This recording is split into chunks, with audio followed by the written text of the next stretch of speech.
بسم اللہ الرحمن الرحیم۔ لاکھوں کروڑوں درود حضور علیہ الصلوۃ والسلام پر اور حضور صلی اللہ علیہ وسلم کی آل پر۔ میں محمد بشیر عثمانی تمام سننے اور دیکھنے والوں کو میری طرف سے السلام علیکم۔ جیسے کہ میں مختلف بیماریوں کے بارے میں اپنی ویڈیو اپلوڈ کرتا ہوں، آج میں ایک ایسی بیماری کے بارے میں آپ کو بتاؤں گا جو بیماری خاتون میں عام طور پر پائی جاتی ہے۔ آپ نے سنا ہوگا بہت ساری خواتین ایسی ہوتی ہیں جن کے بچے پہلے تو ہوتے نہیں، اگر ہوں گے تو وہ سوکھ کر بعض دفعہ دوران حمل ضائع ہو جاتے ہیں۔ بہت جگہ سے مختلف علاج کرواتی ہیں، اس کے باوجود بھی بچے زندہ نہیں رہتے یا پہلے ہی حمل ضائع ہو جاتا ہے۔ اب اس کی وجہ سے اس بیماری کو حصبہ کہتے ہیں۔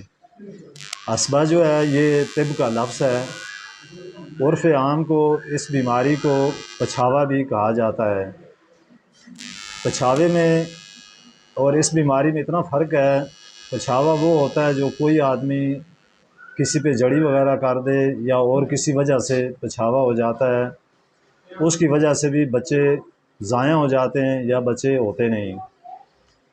تو حصبہ ایک ایسی بیماری ہے جس کی وجہ سے جتنی بھی خواتین میں حصبہ پایا جائے گا ان خواتین کو بچے نہیں ہوں گے۔ بعض دفعہ ایسا بھی ہوتا ہے چھوٹے بچوں کو بھی حصبہ ہوتا ہے۔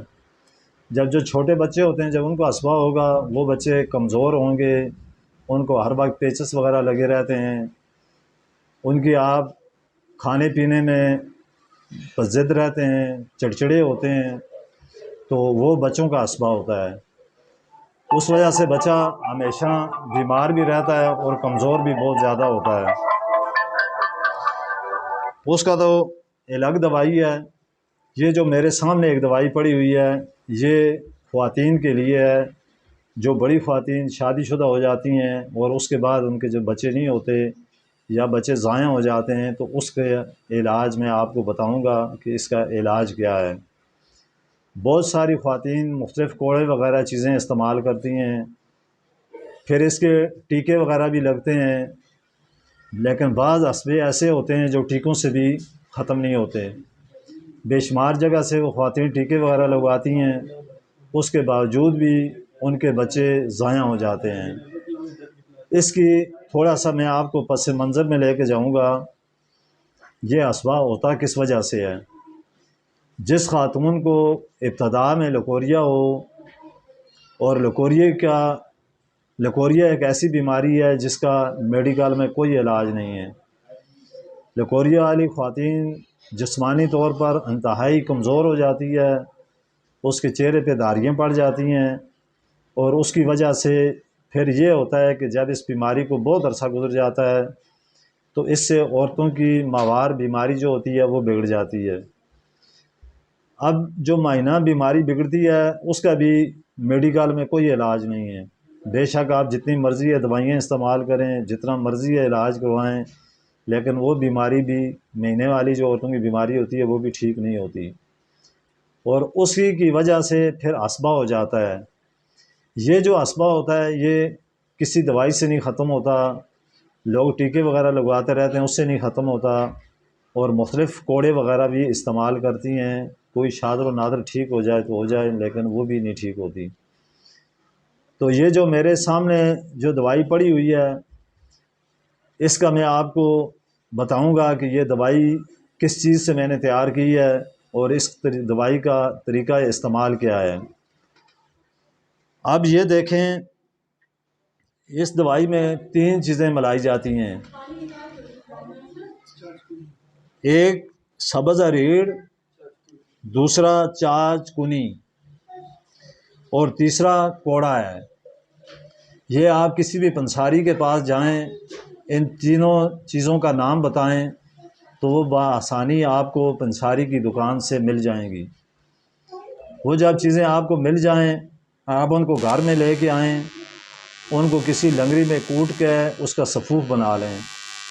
جب اس طرح کا جو میرے یہ سامنے پلیٹ میں یہ سفوف پڑا ہوا ہے، جب اس طرح کا سفوف بن جائے اس کو آپ کسی چیز میں ڈال کے رکھ دیں۔ پھر اس کا طریقہ استعمال یہ ہے کہ آپ نے روزانہ صبح کے وقت نہار منہ 1 چمچ اس کی لیں گے اور اوپر سے 1 کپ دودھ پئیں گے۔ اس طرح آپ مسلسل نہار منہ صبح کے وقت یہ دوائی لینی ہے اور 20 دن تک لگاتار آپ نے اس کو استعمال کرنا ہے۔ جب آپ اس کو 20 دن تک لگاتار استعمال کریں گی تو اس سے انشاءاللہ تعالی اسباب ختم ہو جائے گا۔ اس کے اور بھی فائدے ہیں، صرف ایک یہی فائدہ نہیں ہے کہ اس سے اسباب ختم ہوتا ہے۔ جس انسان کے بدن میں خارش بہت زیادہ ہوتی ہو، جس کی وجہ سے وہ ہر وقت کھجلی وغیرہ کرتا رہتا ہے، اس کے لیے بھی یہی طریقہ فائدہ مند ہے۔ دوسرا، جس کسی کا خون خراب ہو اس کے لیے بھی یہ استعمال کرنے سے اس کا خون بھی صحیح ہو جاتا ہے۔ اور جس کے چہرے پہ دانے وغیرہ نکل جاتے ہیں، بیسیکل دانے خون خراب کی وجہ سے نکلتے ہیں، تو وہ بھی اسی طریقے سے استعمال کرے، اس سے بھی اس کے جو چہرے پہ دانے ہیں وہ بھی ختم ہو جائیں گے۔ بہت سی دوائیاں ایسی ہوتی ہیں جن کے مختلف طریقوں سے مختلف علاج کیے جاتے ہیں، لیکن ان تینوں چیزوں کا جو میں نے بتایا ہے اس کا یہی طریقہ ہے، اسی طریقے سے آپ استعمال کریں، اس سے انشاءاللہ اسبہ بھی ختم ہو جائے گا۔ اگر آپ کے بدن پہ خارش وغیرہ ہر وقت رہتی ہے یہ بھی ختم ہو جائے گی اور آپ کا چہرہ بھی اس سے صاف ہوگا۔ دوسرا، دیکھیں جس خواتین کو اسبہ ہوتا ہے اس کی وجہ سے جب اس کے بچے ضائع ہو جاتے ہیں، اس میں 2 چیزیں ہوتی ہیں، وہ بھی میں آپ کو ساتھ بتا دوں۔ بعض اسبہ ایسا ہوتا ہے جس سے بچیاں ہوتی ہیں، بچے نہیں ہوتے۔ آپ نے معاشرے میں بے شمار ایسی خواتین دیکھی ہوں گی جن کے 3 4 5 بیٹیاں ہیں، ان کا بیٹا کوئی نہیں۔ تو اس کی وجہ بھی یہی ہے کہ ان کو اسبہ ہے، اسبے کی وجہ سے ان کی بیٹیاں ہو جاتی ہیں لیکن بیٹے نہیں ہوتے۔ جب بیٹوں کا وقت آتا ہے وہ ضائع ہو جاتے ہیں، جب بچیاں ہونی ہو تو وہ ہو جاتی ہیں۔ تو آپ دیکھیں یہ کتنی ایک خطرناک قسم کی بیماری ہے۔ اگر انسان کی اولاد نہیں تو کچھ بھی نہیں۔ اس کے لیے لوگ لاکھوں روپے لگاتے ہیں، اس کے باوجود بھی ٹھیک نہیں ہوتے۔ تو یہ کتنا آسان سا علاج ہے، آپ بازار میں جا کے یہ 3 چیزیں بہت کم دام میں خرید کے اس دوائی کو گھر میں تیار کریں اور جس طریقے سے میں نے جو چیزیں بتائی ہیں اس طریقے سے استعمال کریں تو انشاءاللہ تعالی اسبہ بھی ختم ہو جائے گا، آپ کا خون بھی صاف ہوگا، آپ کے بچے بھی ضائع نہیں ہوں گے اور آنے والے وقت میں انشاءاللہ آپ کے بچے جو پیدا ہوں گے وہ بچے بھی صحت مند ہوں گے۔